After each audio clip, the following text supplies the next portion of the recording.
NEET का exam qualify करने के लिए आपको बहुत बड़े कोचिंग सेंटर्स या बहुत सारा स्टडी मटेरियल या बहुत सारी सब्सक्रिप्शन लेने की ज़रूरत नहीं पड़ती।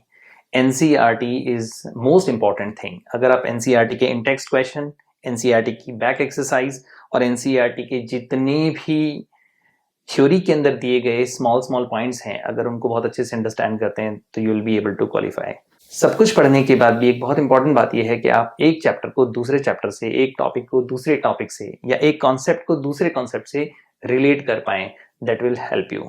ये जितने भी बच्चे हैं जिन्होंने एमबीबीएस की सीट क्वालिफाई की, they all belong to the category of students जो ये कर पाए बिकॉज इन्होंने एनसीईआरटी को बहुत अच्छे से फॉलो किया। मेरे क्लासरूम प्रोग्राम के अंदर मैं एनसीईआरटी के ऊपर बहुत ज़्यादा एम्फेसिस देता हूँ। कहने को सारे एनसीईआरटी पढ़ाते हैं और सारे बच्चे एनसीईआरटी पढ़ते हैं, लेकिन ऐसा क्यों होता है कि कुछ का सिलेक्शन होता है कुछ का नहीं? बिकॉज एनसीईआरटी पढ़ने का एक बहुत अमेजिंग तरीका है, वो बहुत कम बच्चों को और बहुत कम टीचर्स को पता होता है। तो जितने भी बच्चे हैं जो एनसीईआरटी पढ़ते हैं, वो एनसीईआरटी को डी कोड करना उन्हें आना चाहिए। एनसीईआरटी के इंटेक्स्ट क्वेश्चन और एनसीईआरटी की बैक एक्सरसाइज पूरी विद लॉजिक कंप्लीट करनी आनी चाहिए। That will help securing MBBS seat in the NEET. तो आज मैं आप लोगों के लिए लेके आया हूँ एक और बच्चे की सक्सेस स्टोरी, जिसके थ्रू आप मोटिवेट हो जाएंगे। और हम बात करने वाले हैं मंजूर हुसैन के बारे में। मंजूर हुसैन एक ऐसा बच्चा है जो बहुत ही सेंसिटिव टाइप का बच्चा है, बहुत ज़्यादा एक्सपोजर नहीं है इसको। आज भी मुझे याद है कि मंजूर हुसैन जब पहली बार मेरे पास आया तो he was observing things in my office and इसने आके मुझे सबसे पहले पूछा कि आशीष सर नीट पढ़ना है? तो मैंने बोला ठीक है पढ़ो। लेकिन उस टाइम तक जब ये मेरे पास आया था तो काफ़ी देर हो चुकी थी, क्योंकि फिजिकल और इनऑर्गेनिक वाला पार्ट मैंने कंप्लीट करवा दिया था और एंडिंग में सिर्फ ऑर्गेनिक वाले पार्ट के लिए ये मेरे पास आया था। तो इसके पास टाइम बहुत कम था, तो इसने रिक्वेस्ट की और मैंने इसको क्लास में अलाउ किया और इसने पढ़ना शुरू किया। पहली बार जब इसने एग्ज़ाम दिया तो इसको थोड़ा पढ़ना आया, इसको पता चला कि किस तरीके से करते हैं, किस तरीके से मेहनत की जाती है और बाकी बच्चों को देख के बहुत मोटिवेट होता था। इसको थोड़ा मोटिवेट कर दो, थोड़ा पुश कर दो तो ये बहुत अच्छे से चीज़ों को ग्रैस्प करता था और अंडरस्टैंड करता था। मंजूर हुसैन ने सबसे पहले ऑर्गेनिक केमिस्ट्री पढ़ी और ऑर्गेनिक केमिस्ट्री पढ़ने के बाद जो बाकी का पोर्शन है वो खुद से पढ़ा और पहली बार एग्ज़ाम दिया, रिजल्ट अच्छा नहीं आया। तो आई स्टिल रिमेंबर कि नेक्स्ट ईयर जब मैं बैच शुरू करने वाला था तो he was the first guy in my office कि सर बैच कब से शुरू कर रहे हैं? मैंने बोला मंजूर तू फिर से तैयारी कर रहा है? बोले हाँ सर फिर से करूँगा तैयारी। तो ही केम टू मी एंड मैंने इसको बोला कि इतनी तारीख को हम बैच शुरू करेंगे and he came right away in the first batch only. He started working hard, उसने पूरे साल भर मेहनत की, टेस्ट अच्छे से दिए। मार्क्स इनिशियली इसके कम ही आते थे क्योंकि केमिस्ट्री पे होल्ड इसका थोड़ा कम था, लेकिन एक यूनिक बात थी कि इसका फिजिक्स पे होल्ड अच्छा था और इसने फिजिक्स के ऊपर काफ़ी मेहनत की हुई थी, ये कॉन्फिडेंट भी था। तो इसको सिर्फ बायोलॉजी अच्छे से करनी थी और केमिस्ट्री अच्छे से करनी थी। He started working hard and एक स्टेज आई ऐसी कि केमिस्ट्री में इसका स्कोर अच्छा आना शुरू हो गया, ऐसा जिससे कि इसको कॉन्फिडेंस आ जाए कि हाँ मेरी सीट सिक्योर हो जाएगी।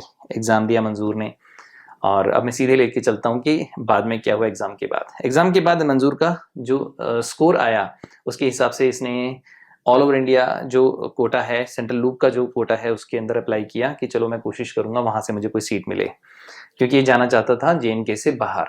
तो ये आप में से बहुत सारे बच्चों को पता होगा कि सेंट्रल पूल कोटा अलग होता है, ऑल ओवर इंडिया के लिए 15% सीट अलग रिजर्व होती हैं, स्टेट बच्चों के लिए अलग होता है। तो इसने सेंट्रल पूल कोटा के थ्रू अप्लाई किया और इसको कोई डेंटल कॉलेज मिला, लेकिन जो डेंटल कॉलेज मिला वो दिल्ली का मिला। आपको पता है कि दिल्ली के डेंटल कॉलेजेस बहुत अच्छे होते हैं यहाँ के मुकाबले। तो वहाँ इसको एडमिशन के लिए एक बॉन्ड साइन करना था। अब मेन सबसे बड़ी प्रॉब्लम ये थी कि बॉन्ड साइन अगर आप कर लो एक बार तो आप छोड़ नहीं सकते।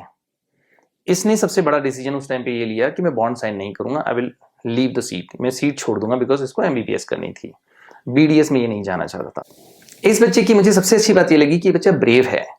ये हार्ड वर्किंग तो था ही लेकिन ब्रेव भी था। इसने बोला कि अगर मेरी सीट नहीं निकलती है सिर्फ इस साल तो मैं फिर से तैयारी करूंगा। तो जब इसकी बीडीएस की सीट निकली और इससे जब बॉन्ड साइन करवाने के लिए बोला जा रहा था तो इसने वो बॉन्ड साइन नहीं किया बिकॉज ही वांटेड कि मुझे एमबीबीएस की सीट ही मिले। तो फॉर्चुनेटली इसको मौलाना आज़ाद कॉलेज मिल गया जो one of the top ranking college है हमारी कंट्री का। इस बच्चे को जब कॉलेज मिला तो ये सबसे पहले मेरे पास आया और इसने आते ही मुझसे डिस्कस करना शुरू किया कि सर मुझे अलॉटमेंट लेटर जो है वो मिल गया, लेकिन एक बड़ी प्रॉब्लम ये थी कि बच्चा करगिल से है और जो एमएएमसी है वो दिल्ली में है। तो उस टाइम पे जब रिजल्ट आया था तब स्नो पड़ चुकी थी और रास्ते सारे बंद हो चुके थे। इसको जो अपॉइंटमेंट लेटर डिस्पैच हुआ था वो लेह सेंटर पे हुआ था, यानी कि लेह के एडमिनिस्ट्रेशन के पास इसका अपॉइंटमेंट लेटर था। तो बिगेस्ट प्रॉब्लम वाज दैट कि इसको यहाँ जम्मू से, he was in Jammu, preparation और रिजल्ट के लिए वो यहीं पे था। तो he was in Jammu and इसको जाना था लेह, जबकि ये बिलोंग करता है करगिल से। तो बहुत सारे डॉक्यूमेंट इसको करगिल से पिक करने थे, और आपको भी पता है कि करगिल और लेह के बीच की दूरी मोर देन 200 किलोमीटर है, और जब स्नोफॉल हो रहा था तो सारे रास्ते बंद थे। जोजिला वाला रास्ता पूरा बंद था। तो अल्टीमेटली इसको ये मेजर प्रॉब्लम आ रही थी कि मैं वो अपॉइंटमेंट लेटर कैसे ले पाऊंगा, और डेडलाइन बिल्कुल क्लोज थी। 2 दिन के अंदर अंदर ही इसको वहां से अपॉइंटमेंट लेटर पिक करके और दिल्ली जाना था रिपोर्ट करने के लिए। तो सबसे पहले वही फ्लाइट सर्च करना शुरू की। इसको काफ़ी एक्सपेंसिव भी पड़ी फ्लाइट, लेकिन इसने फ्लाइट करवाई। और इसको ये टेंशन रही रात भर। शाम को भी इसका फ़ोन आया जब ये यहाँ से चला गया मेरे पास आके बात करके। तो शाम को भी इसको बहुत टेंशन रही कि कहीं फ्लाइट कैंसिल हो, क्योंकि आपको पता है कि लेह में बैड वेदर की वजह से कई बार फ्लाइट कैंसिल हो जाती है। तो इसको ये टेंशन रही कि सर अगर मैं अपॉइंटमेंट लेटर वहाँ से नहीं ले पाया और टाइम पे प्रेजेंट नहीं हो पाया तो सीट का अलॉटमेंट जो है वो कैंसिल हो सकता है। तो he was very much worried about that. मैं भी सोच सकता था, क्योंकि उस टाइम पे मुझे भी टेंशन थी। तो मैंने इसको बोला कि फ्लाइट मुझे लगता है कि नहीं होगी कैंसिल, बिकॉज अभी वेदर फोरकास्ट के अंदर दिखाया है कि अभी कोई स्नोफॉल की प्रेडिक्शंस नहीं है। सो इसने फ्लाइट ली, और आई स्टिल रिमेंबर कि मैंने इसको एयरपोर्ट पे फ़ोन किया जब ये टेक ऑफ कर रहा था और जब ये लैंड कर रहा था, दोनों time. And both of the cases के अंदर ही वाज लाइक कि सर मैं बस भाग रहा था ये। एंड आई स्टिल रिमेंबर कि ये कैसे जैसे कैसे टाइम पे पहुंचा वहाँ पे। इसने वहाँ से अपॉइंटमेंट लेटर लिया, सारे डॉक्यूमेंट गैदर किए। मैंने इसको बोला था कि folder banana, don't miss anything, जो जो रिक्वायर है उन सबकी कॉपीज बना लेना extra. Everything he did very well, he managed very well, and इसने एमएमसी में एडमिशन लिया। अभी आज जब मैं ये वीडियो बना रहा हूँ तो इससे 1 दिन पहले ही मेरी इससे बात हुई है। He was talking about the college. इसने बताया कि सर एक्सपोजर बहुत ज़्यादा है और लोग बहुत हेल्पफुल है एक दूसरे के लिए। इसने ये भी बताया कि सर जम्मू में जो मेरे दोस्त हैं और उनसे भी डिस्कशन होता रहता है, इसके क्लासमेट जिन्होंने क्वालिफाई किया है, तो डिफरेंस ये बता रहा है कि काफ़ी ज़्यादा है। तो एक्सपोजर लेवल ऑब्वियसली दिल्ली के अंदर one of the top college of the country है, medical college of the country है, तो वहाँ एक्सपोजर का लेवल डेफिनेटली ज़्यादा ही होगा। तो कंग्रेचुलेशन टू मंजूर हुसैन एंड हिज फैमिली।